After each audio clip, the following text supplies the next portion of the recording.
ሰላም እንዴት ናችሁ የእግዚአብሔር ቤተሰቦች? ዛሬም ደግሞ እንደገና ተገናኝተናል። ያለፉት ጊዜያት የእግዚአብሔርን ቃል በዚህ ዩቲዩብ ቻናል ስንካፈል ነበር። ዛሬም ደግሞ ሌላ የእግዚአብሔርን ቃል ይዘን ከእናንተ ጋር መጥተናል።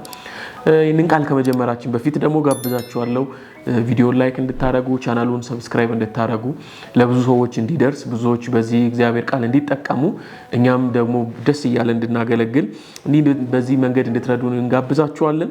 ዛሬ ከኔ ጋር የምንካፈለው የእግዚአብሔር ቃል ከማርቆስ ወንጌል ምዕራፍ 12 ከቁጥር 28 እስከ ቁጥር 34 ባለው ክፍል ላይ ያለውን የእግዚአብሔር ሐሳብ ነው ለመካፈል እንሞክረው። በዚህ ክፍል ላይ የመጨረሻውን ቁጥሮች ላንብብና ልጀምር ከቁጥር 30 ጀምሮ ያለውን ማለት ነው።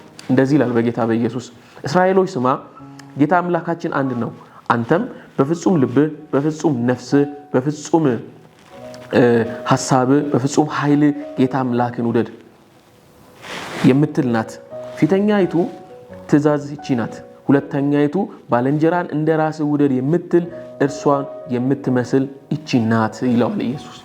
በዚህ ክፍል ላይ ይሄ ክፍል የሚጀምረው ታሪኩ የሚጀምረው ማርቆስ ምዕራፍ 11 ላይ ነው የሚጀምረው።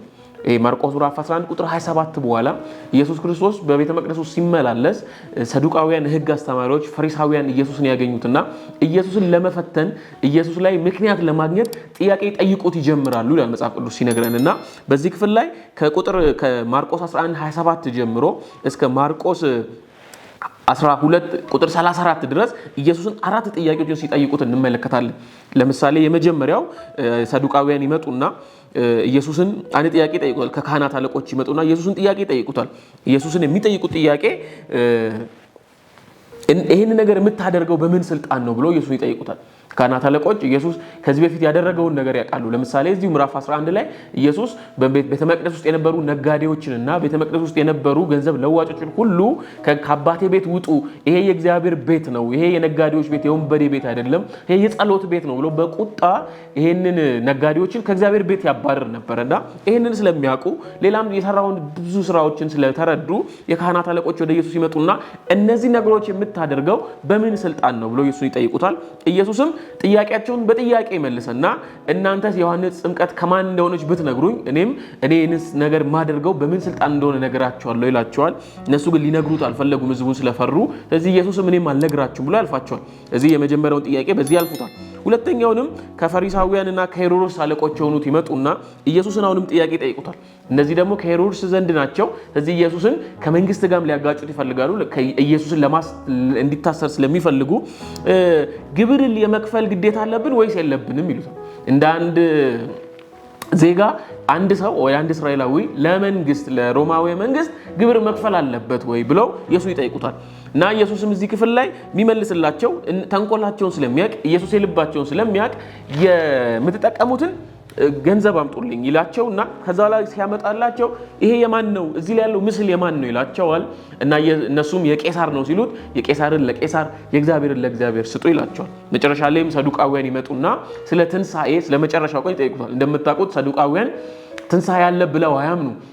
ትንሳኤ የለም ብለው የሚያምኑ ስለ ትንሳኤ እንደሌለ የሚያስተምሩ የሃይማኖት ክፍል ናቸው እዛው እስራኤላውያን ውስጥ እዛው ዕብራውያን ውስጥ ማለት ነውና ኢየሱስ ይጠይቁታል። ኢየሱስን አንዲት ሴት ነበረች፣ አንድን ሰው አገባት፣ እሱ ሞተ። ከዛን ወንድሞቹ የተቀያየሩ አገቧት እና ሁሉም አልወለዱም። እና መጨረሻ ላይ በትንሳኤ ቀን ሁሉም ሲነሱ ማን ነው የሚያገባት እቺን ሴት? ለምን 7 ወንድማማቾችን አግብታለች ይሉታል። ስለዚህ ኢየሱስም እናንተ እግዚአብሔርን ኃይልንና ቃሉን ስለማታውቁ ትስታላችሁ፣ ለዚህ ነው የማይገባችሁ ይላቸውና ኢየሱስ ምን ይላቸዋል? በትንሳኤ ዕለት ሁላችንም እንደ መላእክት ነው የምንሆነው፣ ምን የለም መጋባት የለም ብሎ ኢየሱስ ይመልስላቸዋል። ዛሬ የምናየው ክፍል ይሄ ነው። አራተኛው ጥያቄ ይሄ ሁሉ ሲሆን የሚመስለው አንድ ጸሐፊ ያየ ነውና ኢየሱስ ጥያቄዎቹን ሁሉ በትክክል እየመለሰ እንደሆነ ስለተረዳ አንድ ጥያቄ ለመጠየቅ እሱ ወደፊት ለፊት ይመጣል። በተለይ በማርቆስ አጻጻፍ ይሄ ሰው ሊፈትነው አይመስልም። ከዚህ በፊት የነበሩ 3 ጥያቄዎች ኢየሱስን ለፈተና የሚያስገቡት ነው የሚመስሉት። የማርቆስ ግን ማርቆስ ይህንን ታሪክ ሲነግረን በተለይ አራተኛውን ጥያቄ ሲነግረን ለፈተና አይመስልም። ማቴዎስ ግን ይህንኑ ሐሳብ ሲጽፍልን ማቴዎስ ላይ ግን ማቴዎስ 22 ላይ ሊፈትኑት መጡ ነው የሚለው። የጻፎችና የፈሪሳውያን ህብረት ሊፈትኑት መጡ ነው። ማርቆስ ግን እንደዚህ አይነግረንም። እንደውም ኢየሱስን የመለሰውን ወይ ደግሞ ለሰዎች የነገራቸው ጥያቄ የመለሰላቸው ጥያቄ ሁሉ በትክክል እንደመለሰ አይቶ ሊጠይቀው መጣ ይላልና እኔ እሱም አንድ ጥያቄ ጠይቋል ኢየሱስን ይመጣና ከህጎች ሁሉ የትልቋ ህግ የቱ ናት ከህጎች ሁሉ የምትበልጠው ህግ የቷ ናት ብሎ ኢየሱስን ጥያቄ ጠይቋል ማለት እና እዚህ ክፍል ላይ ኢየሱስን ጥያቄ ሲጠይቀው እየፈተነ ነው ካልን እነዚህ ሰዎች ክርክር አላቸው ፈሪሳውያን ጸሐፍት መካከል ካላቸው ከ613 ህግ መካከል የትኛው ህግ ነው የሚበልጠው የትኛው ህግ ትልቅ ናት የትኛው ህግ ትንሽ ነው የትኛው ህግስ ለማድረግ ግዴታ ነው የትኛው ህግስ ባናደርገው ችግር የለውም ወይ ደግሞ ይሄንን የሚያስገድድ አይደለም የሚል ክርክር በእነሱ መካከል አለና ኢየሱስን በዛ ክርክር ውስጥ ማስገባት የፈለገ ይመስላል አንዳንድ ሐሳቦችን ስትመለከቱ ግን ሰውየው ግን የትኛው ህግ ትልቅ ናት የትኛው ህግ ይበልጣል ታላቂቱ ህግ የትኛው ናት ብሎ ጠይቀው ትመለከታላችሁና ኢየሱስም ይመልስለታል ፈጣሪ አምላክ አንድ እንደሆነ እወቅ ይለዋል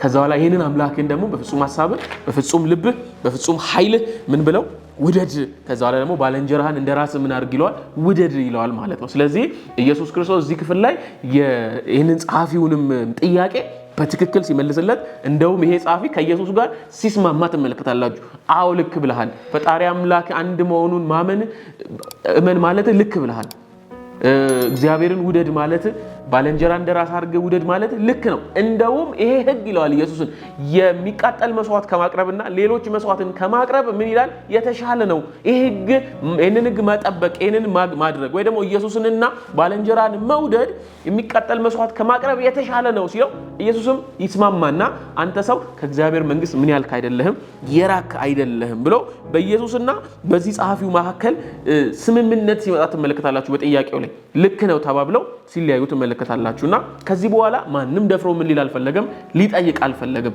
ማንንም በኢየሱስ ፊት ሌላ ጥያቄ ይዞ ሊመጣ አልፈለገም ኢየሱስም ማስተማሩን ሲቀጥል ተመለከታላችሁ ዛሬ ከዚህ ከአራተኛው ጥያቄ ላይ ሁለት መሰረታዊ ሐሳቦችን አነሳና እንጨርሳለን የመጀመሪያው ሐሳብ በዚህ ክፍል ላይ ለማየት ምን ሞክረው ክርስትና ስለራስ አይደለም በዚህ ክፍል ላይ ለማንሳት የሚሞከረው ወይ ደግሞ ኢየሱስና ይሄ ሰው ይሄ ጻፊ ሊያስረዱት የሚሞክሩት ክርስትና ስለምን አይደለም ስለራስ አይደለም ትኩረቱ ክርስትና ማን ላይ አይደለም ራስ ላይ አይደለም የሚለውን ሐሳብ እናነሳለን ለምን ካልን ኢየሱስ በዚህ ክፍል ላይ ሁለት የብሉይ ኪዳን ጥቅሶችን አንስቶ ለማውራት ይሞክራል እነዚህ ሁለት ሐሳቦች እዚህ ክፍል ላይ የምናያቸው ፈጣሪ አምላክህን ውደድ የሚለውና ከዛ በኋላ ባልንጀራ እንደራስ አድርገህ ውደድ የሚለው አንድ ቦታ ላይ ተጽፈው እንመለከተን ብሉይ ኪዳን ላይ እዚህ የተለያዩ ቦታውን ያሉት ለምሳሌ ፈጣሪ አምላክህን እንደራስ ውደድ የሚለው ከዘዳግም ምዕራፍ 6 ከቁጥር 4 እስከ ቁጥር 5 የመጣ ነው ባልንጀራን እንደራስ ውደድ የሚለው ከዘሌዋውያን ምዕራፍ 19 ቁጥር 18 ላይ መጣ እዚህ ኢየሱስ እነዚህ ሁለት ሐሳቦች ነው አንድ ላይ አድርጎ ምን ለማድረግ የሚሞክረው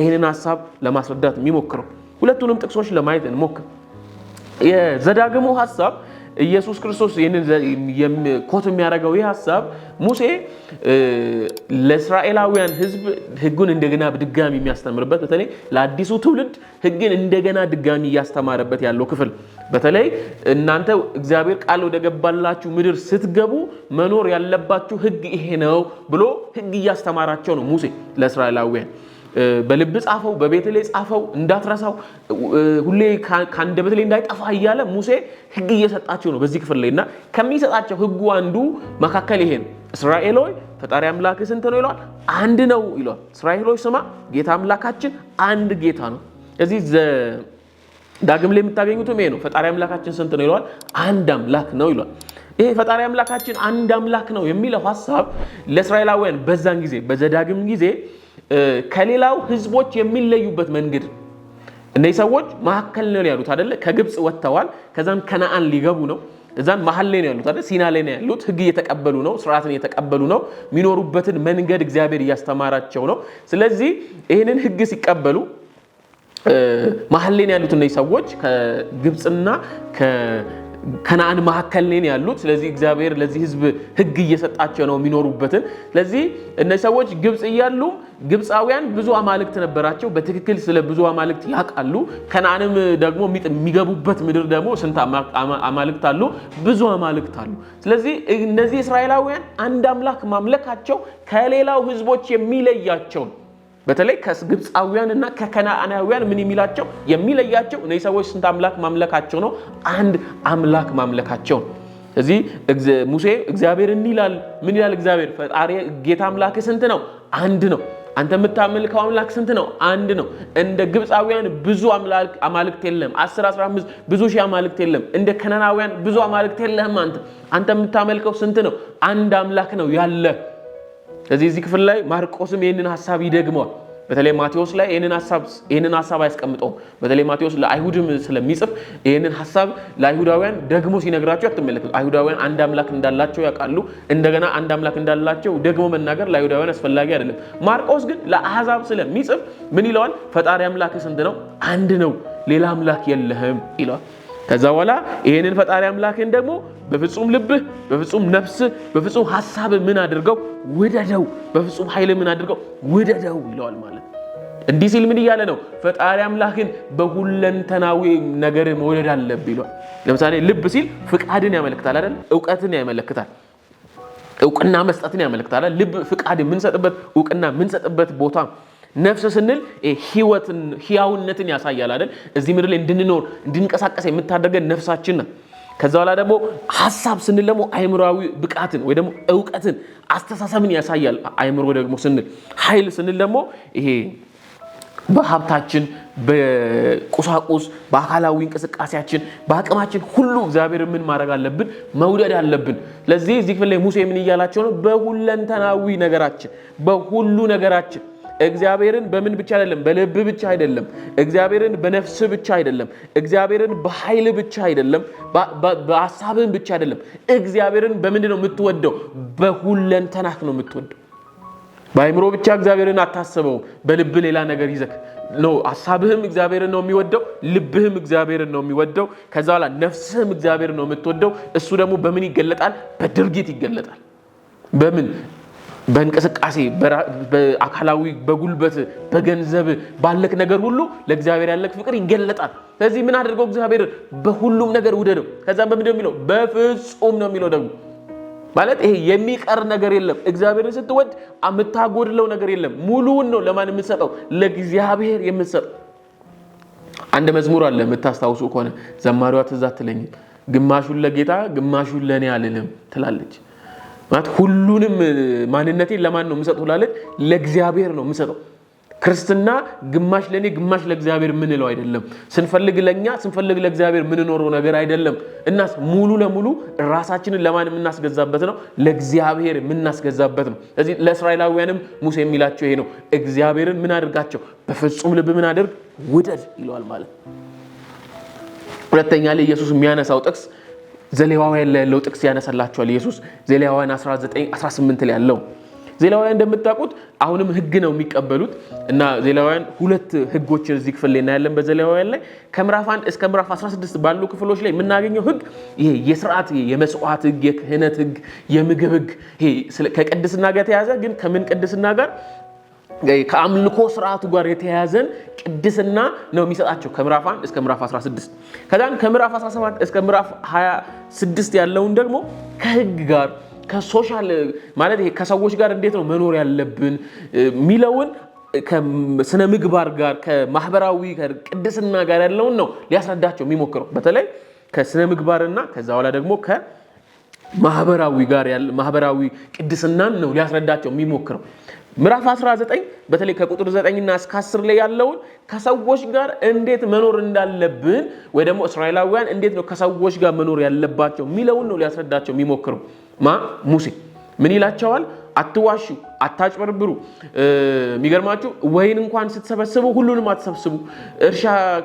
ስታስገቡ ጥግ ያለውን አታስገቡ ምጽአተኛው ይውሰድ ደሃው ላይ ለደሃው አታዳላ ለሀብታሙ አታዳላ ትልቅ ለትንሹ አታዳላ እያለ ከሰዎች ጋር ይሄ ማህበራዊ ቅድስናን ነው ለእግዚአብሔር ለእስራኤላውያን ምን ሊያደርግ የሚሞክረው የሚነግራቸው መጨረሻ ላይ ቁጥር 18 የመጨረሻዋን ስንኝ ስትመለከቱ ምን ይላል ባልንጀራህን እንደራስህ አድርገህ ውደድ ከቁጥር 9 እስከ ቁጥር 18 ያለውን ሐሳቦች እግዚአብሔር በሚጠቀልለዋል ባልንጀራህን እንደራስህ አድርገህ ውደድ በሚል ሐሳብ ይጠቀልለዋል አትዋሽበት አታጭበርብረው ለምጻተኛው የሚያስፈልገውን ነገር ስጠው አትበድለው ይልና ይሄን ነገር ሁሉ በምን ይጠቀልለዋል እንደራስህ አድርገህ ውደድ እንደራስህ ስትወደው እነዚህን ሁሉ ታደርጋለህ እንደራስህ ስትወደው አትዋሽውም እንደራስህ ስትወደው አትገለውም እንደራስህ ስትወደው አታጭበረብረውም እንደራስህ ትወደው ከራስህ ተቆርሰህ ተሰጠዋለህ አስቀርተህለት ትሄዳለህ ቅድሚያ እንደምታውቁት የሩት መጽሐፍ ላይ ቦይዝ ቅድሚያ እየታው ይድ ነበር ህግ ነው ቅድሚያ እየታው መሄድ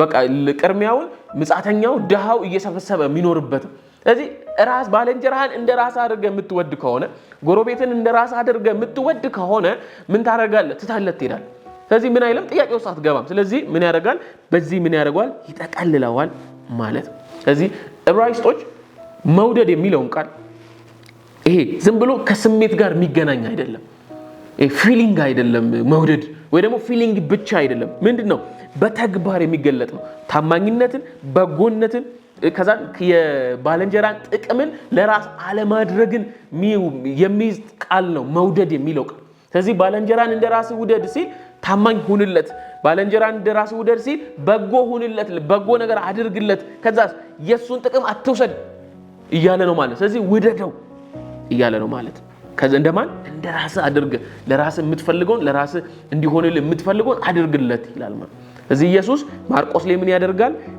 የዘዳግምንና የዘሌዋውያንን ሐሳብ ያመጣና አንድ ላይ ያደርግና ይሰጣቸዋል ማለት ምን ይላቸዋል ፈጣሪ አምላክን በፍጹም ልብህ በፍጹም ሐሳብ በፍጹም ነፍስ በፍጹም ኃይል ውደድ ከዛ ባለንጀራን እንደራስ አድርገ ውደድ ከዛ ከህጎቹ የምትበልጠው ህግ ቺናት ይላቸዋል የመጀመሪያው ህግ እግዚአብሔር መውደድ ነው ሁለተኛው ህግ ባለንጀራን እንደራስ አድርገ ምን ማድረግ ነው መውደድ ነው እነዚህ ናቸው ምኖች ሁለቱ ህጎች ይላል ማለት ይስማማሉ እዚህ ክፍል ላይ ስትመለከቷቸው አሁን ልክ ነህ አንተ ልክ ነህ ይባባሉና እግዚአብሔርና ማን ኢየሱስና ይሄ ጻፊው ይስማማሉ ማለት እና ምን ይያልን ነው ክርስትና ስለራስ አይደለም ይያልን ነው ስለማን ነው ክርስትና መጀመሪያ ስለማን ነው ስለ እግዚአብሔር ነው ይያልን ዘዳግም ላይ እንደምናየው ኢየሱስም እንደሚነግረው እዚህ ክፍል ላይ ማርቆስ ላይ ክርስትና እግዚአብሔርን ምን ማድረግ ነው በፍጹም ልብ ስለመውደድ ነው እና አይንህን ማን ላይ ማድረግ ነው እግዚአብሔር ላይ ማድረግ ነው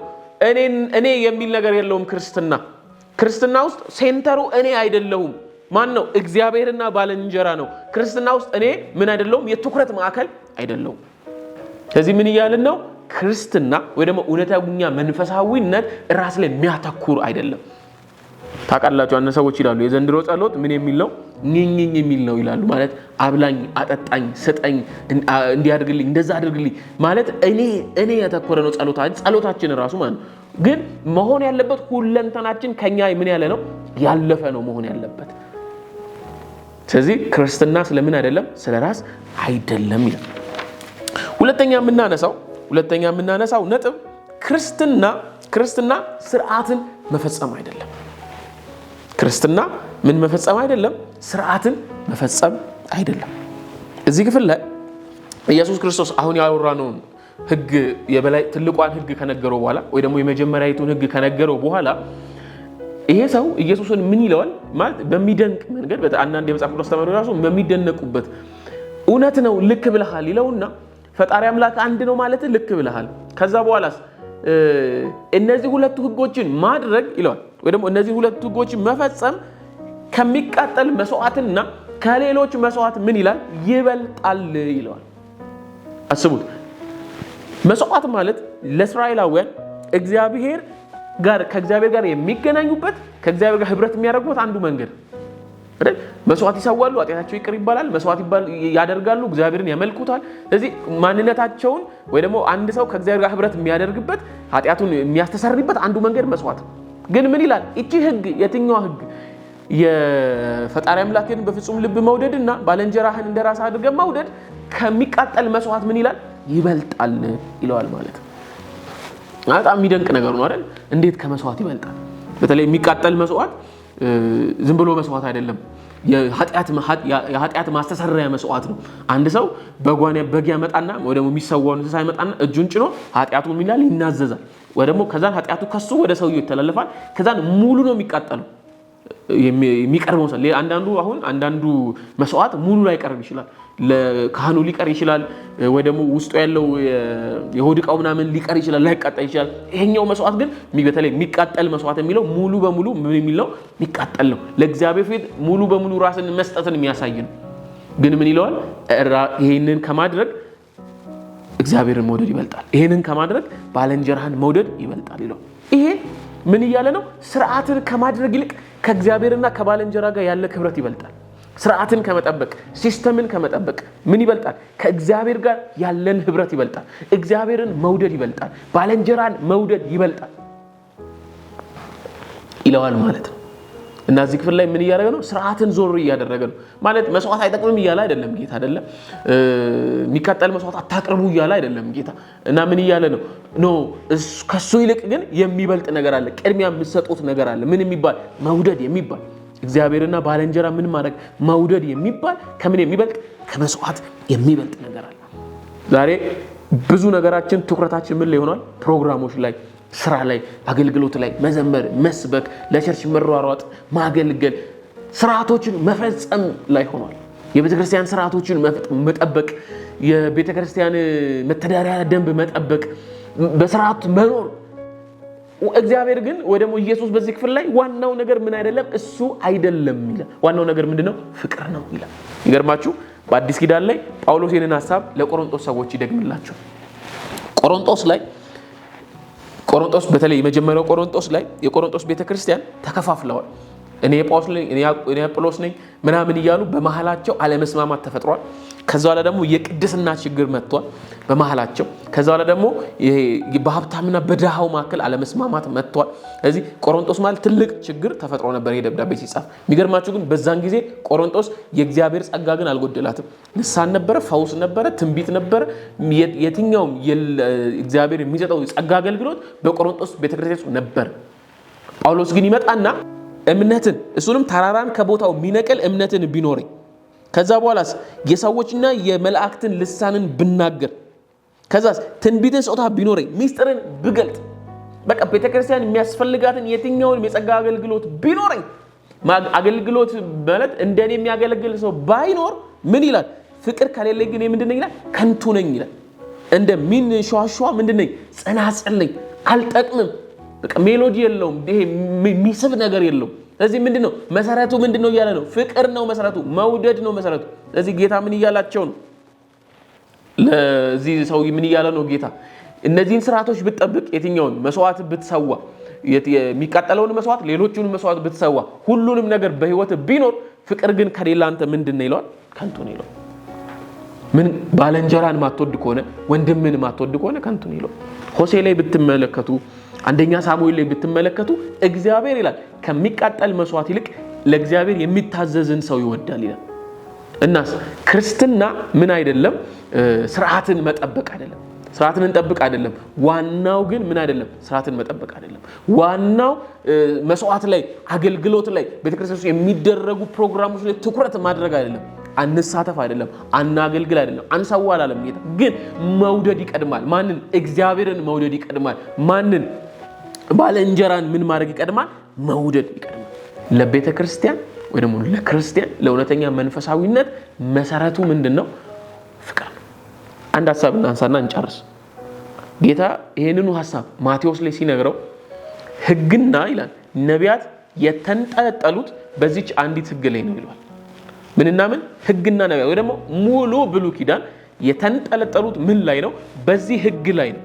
ይሄ ከሌለ ወይ ደግሞ ማንጠልጠያው ሃንግ የሚያደርገው ከሌለ እነዚህ ስርዓት የምንላቸው በብሉይ ኪዳን ላይ ተጽፈው ያሉት የትኛውም ነገር መቅደሱ፣ ክህነት፣ የትኛው የሚቃጠል መስዋዕት የለም። ማንጠልጠያው መያዣው የትኛው ነው? ይሄ እግዚአብሔርንና ባልንጀራን እንደራስ አድርገህ ምን ማድረግ ነው? መውደድ ነው። ስለዚህ ዛሬም መጀመሪያ የቱ ይቀድማል? ማንጠልጠያው ይቀድማል፣ ፍቅር ይቀድማል። ስለዚህ ቤተክርስቲያን ውስጥ ፍቅር ከሌለ መጀመሪያ እግዚአብሔርን በትክክል ማን ወደው ከሆነ ሙሉ ማንነታችን ለእግዚአብሔር ማን ሰጠው ከሆነ ከዛስ ባልንጀራን እንደራሳችን አድርገን ምን ማን ወድ ከሆነ ቤተክርስቲያን ውስጥ የምናደርገው የትኛውም ነገር ምንድነው ማለት ነው? ከንቱ ነው ማለት ነው። ፍቅር ከሌለ መጽሐፍ ቅዱስ ሲናገር እግዚአብሔር ፍቅር ነው ይላል። እግዚአብሔር ተስፋ ነው አይልም። እግዚአብሔር እምነት ነው አይልም። እግዚአብሔር ምንድነው? ፍቅር ነው። ዋናው መሰረታችን ለቤተክርስቲያን ምንድነው? ፍቅር ነው። ፍቅር ከሌለን ሁሉም ነገር ምንድነው? ከንቱ ነው ማለት ነው። እግዚአብሔር ፍቅር ይስጠን። በተለይ በዚህ መጨረሻ ዘመን ቤተክርስቲያን መቆም ባቃታት በምትፈረከረክበት ዘመን እግዚአብሔርን መውደድ እውነተኛ መንፈሳዊነትና ከዛ በኋላ ደግሞ ባልንጀራን መውደድ እግዚአብሔር ይስጠን። እግዚአብሔር በዚህ መንፈስ ይባርከን። የዛኔ ቤተክርስቲያን እግዚአብሔር በሚፈልጋት ልክ መንቀሳቀስ ትጀምራለች። የዛኔ ቤተክርስቲያን እግዚአብሔር በወደዳት ልክ ምን ማለት ትጀምራለች? መንቀሳቀስ ትጀምራለች። ተባረኩ። እግዚአብሔር ከእናንተ ጋር ይሁን።